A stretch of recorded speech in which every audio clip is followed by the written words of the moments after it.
We are in the beautiful Taranaki. We are on State Highway 3 North, so just by Ahetiti, or for most people north of Mount Messenger. So we have two ageing end-of-life culverts that we're replacing.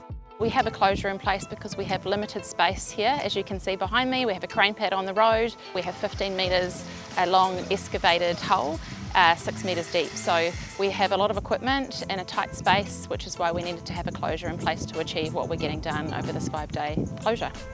So the operation, significant excavation and temporary works. We've got a Bailey bridge and we've got a giant hole at the other side.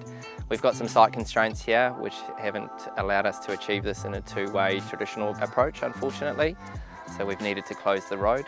We've got close to 50 or 60 team members working and away from their family and friends, running 2 shifts, so 24-hour shifts. It's a huge amount of work being undertaken.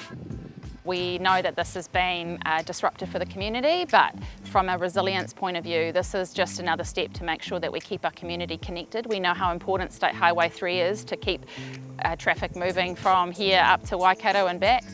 Yeah, so following the works, we're going to provide a resilient structure. It's got a 100-year design life. We're going to provide a resilient road for the community to enjoy. I'm really thankful for how the community has come together and how the contractors have come together to deliver this.